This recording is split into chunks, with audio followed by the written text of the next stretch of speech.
What happens when Hollywood bets big, spends loud, and still loses the crowd? 2025 didn't just expose a few bad releases. It exposed a system that no longer understands its audience. Famous characters returned. Massive budgets rolled out. And still, people stayed home.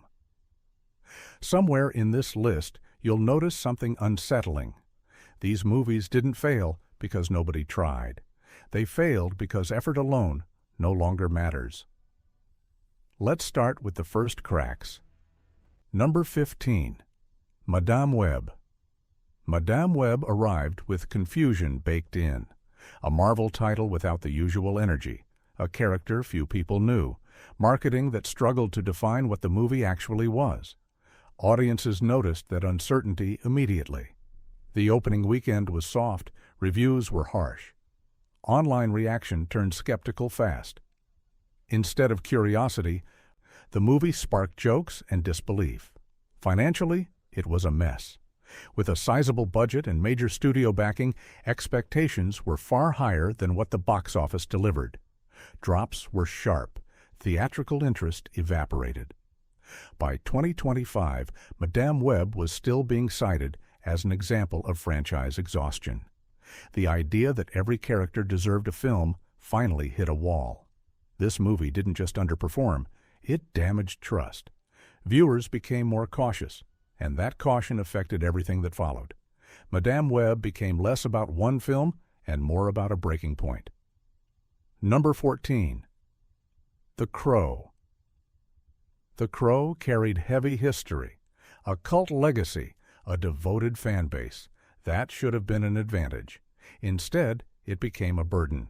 From the moment this reboot was announced, skepticism followed. Fans questioned the need. Casual viewers barely noticed. Promotion struggled to explain why this version existed at all. When the film finally arrived, the numbers told the story. Attendance was weak from day one. Drops came fast. The conversation faded almost instantly. Part of the problem was timing. The market was crowded, and this movie did not feel urgent. Another issue was tone. It leaned dark and serious without offering something new to hold modern audiences. Financially, the loss was unavoidable. Production costs were significant, and returns never came close to covering them. By 2025, the film was regularly mentioned in industry breakdowns as a clear misfire. The Crow proved something uncomfortable. Nostalgia alone cannot carry a movie. Without a strong reason to return, even beloved names can fall flat. Number 13. Argylle. Argylle was supposed to be slick, playful, and stylish. A colorful spy story with a massive cast and a glossy look designed to scream fun. Instead, it became one of the most talked about financial disappointments, carrying over into 2025. The trouble started with the budget. Reports placed it well over $200 million once promotion was counted. That meant Argylle needed a huge audience just to stay afloat. What it got instead was curiosity followed by hesitation. People watched trailers, people talked online, but very few rushed to theaters. When the movie finally opened, the response was muted. The opening weekend was underwhelming, and the drop afterward was steep. Word spread quickly that the tone felt confused. Was it serious? Was it silly? The movie never answered that clearly. Critics were mixed. Some enjoyed the energy. Others felt it was all surface. That split hurt momentum. And with such a high price tag, there was no room for uncertainty. By the time 2025 financial reports rolled in, Argylle was still being referenced as a loss. Streaming views could not erase the theatrical gap. The movie became a warning sign about oversized budgets chasing style over connection. Number 12. The Marvels. The Marvels may have released earlier, but its financial shadow stretched deep into 2025. What was once positioned as a confident franchise entry slowly became one of the most referenced cautionary tales in studio discussions.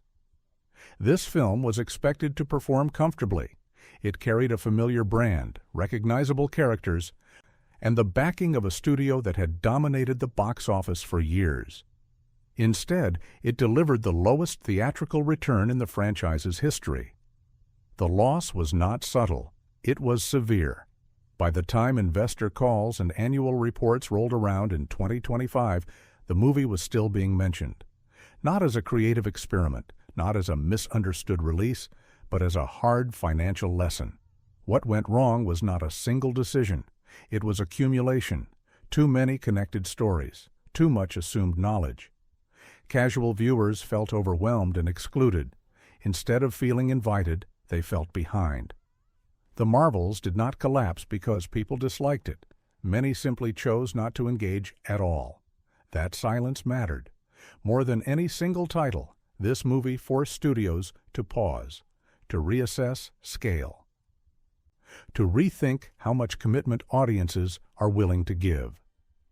Number 11. Wish.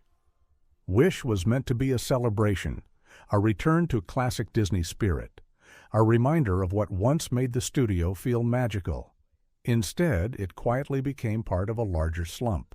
From the outside, the ingredients were there: bright animation, a heartfelt message, a story designed for families. But when the film opened, the response was muted. Attendance was soft, and momentum never arrived. Unlike past Disney releases, Wish did not inspire urgency. Families did not rush in. Repeat viewings were limited. Word of mouth remained lukewarm.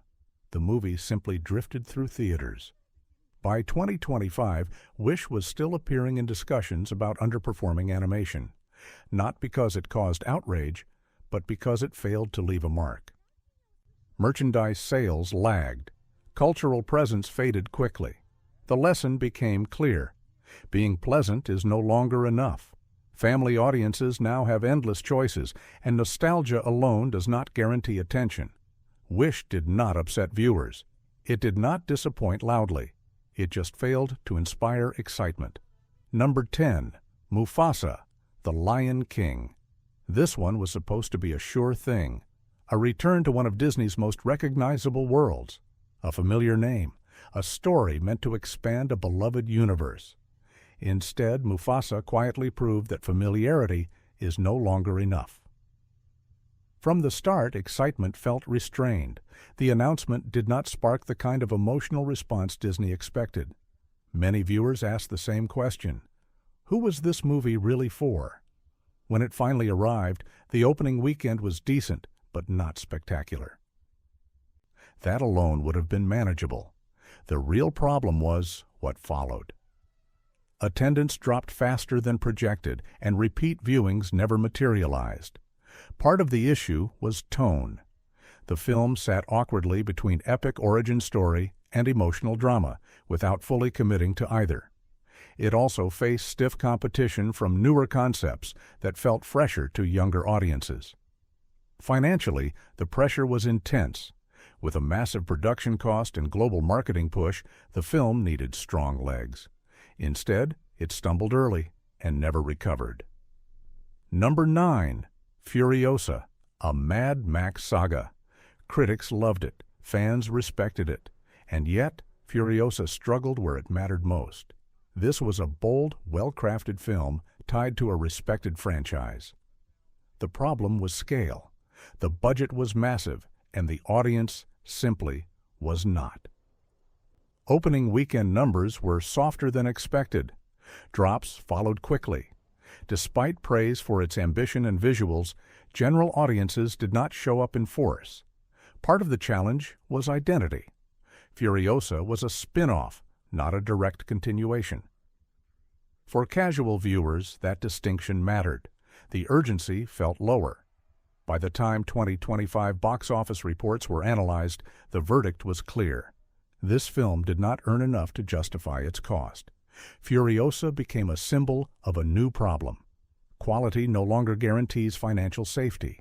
Even well-made films can struggle if the audience feels disconnected. It was admired. It was discussed. But it did not sell. Number 8. Joker, Folie à Deux. Expectations were enormous. The first Joker had been a cultural moment. The sequel arrived carrying that weight. The opening was strong, curiosity was high, but then the reaction hit. Audiences were divided. Some appreciated the creative risks. Others felt alienated. The result was a sharp drop after the first wave. The budget was significantly higher than the original. That meant the sequel needed consistency. Instead, it found controversy and hesitation. By 2025, financial analysis painted a disappointing picture. Despite solid initial interest, the movie failed to sustain momentum. Joker Folie à Deux became a case study in risk. Bold choices can energize some viewers while pushing others away. When budgets climb, that division becomes costly. The sequel did not ruin the brand, but it showed that lightning rarely strikes twice. Number 7. Borderlands. This one arrived with skepticism and left with disappointment. Borderlands had a built-in audience from the gaming world. The challenge was translating that energy to film. Marketing struggled to define tone. Fans worried early. When the movie opened, the fears were confirmed. Reviews were rough. Attendance was weaker than expected. Drops were immediate. The budget was not small, and the return was far smaller. By 2025, Borderlands was being cited as another failed game adaptation. What hurt most was missed potential. The world was colorful. The characters were recognizable, but the execution failed to bring them together. Borderlands became less about entertainment and more about another lesson ignored. Number 6. Kraven the Hunter. Kraven the Hunter arrived tired, delayed multiple times, reshaped repeatedly, and released into a skeptical market. The film never stood a real chance. Audiences were already wary of lesser-known characters getting big budgets.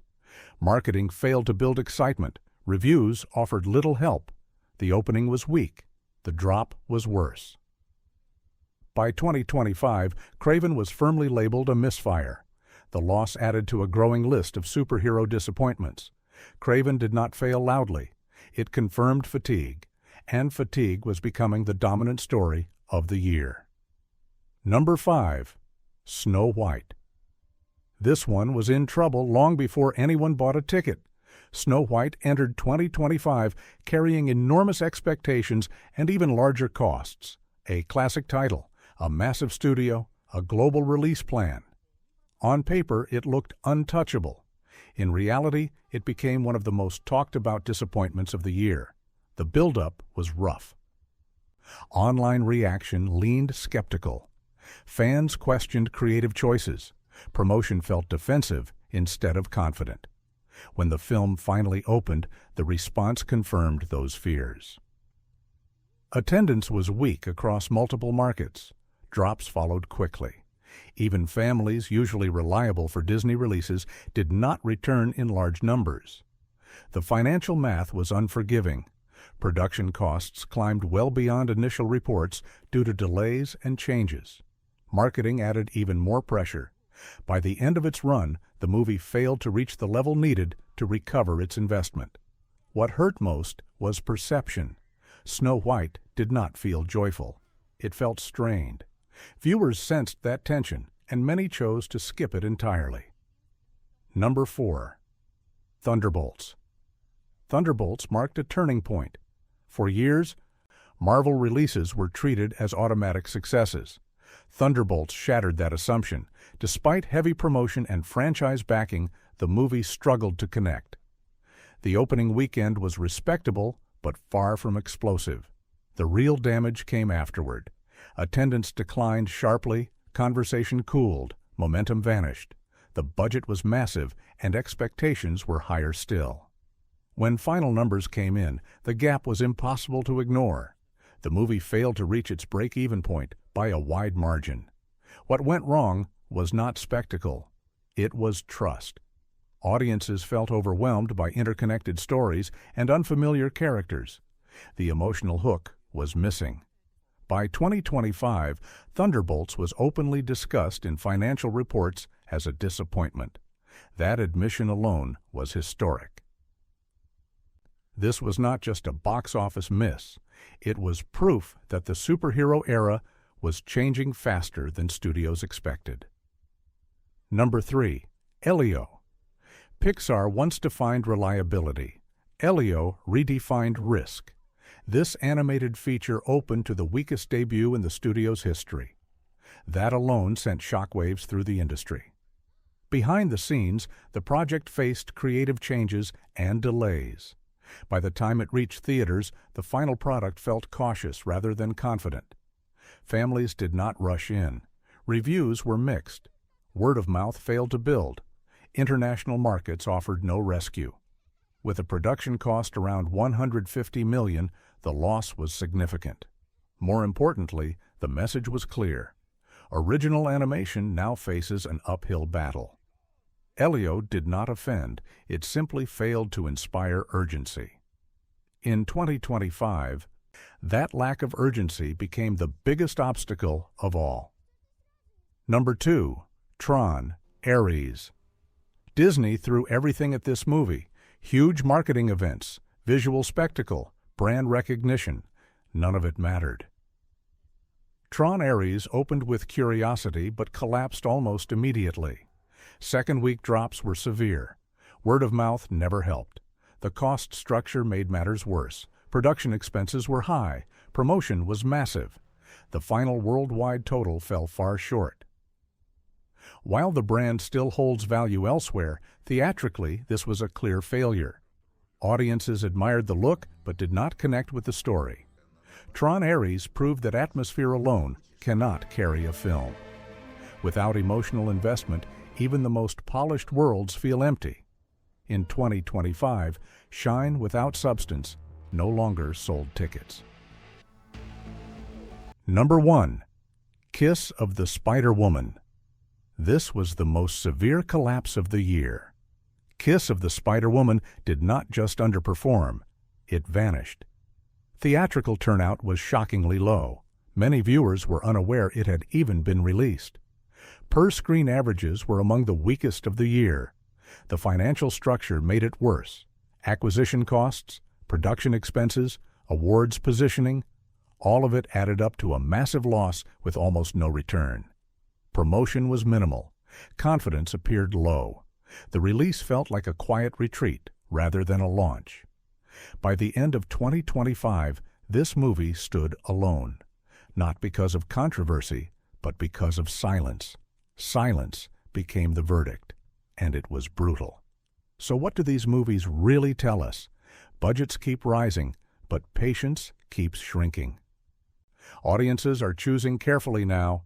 Familiar names are no longer enough. Big brands no longer guarantee safety. Hollywood is standing at a crossroads, whether it admits it or not. Which of these surprised you the most? Drop your thoughts below, share this with a fellow movie fan, and ask yourself one final question. What kind of movies will actually survive next?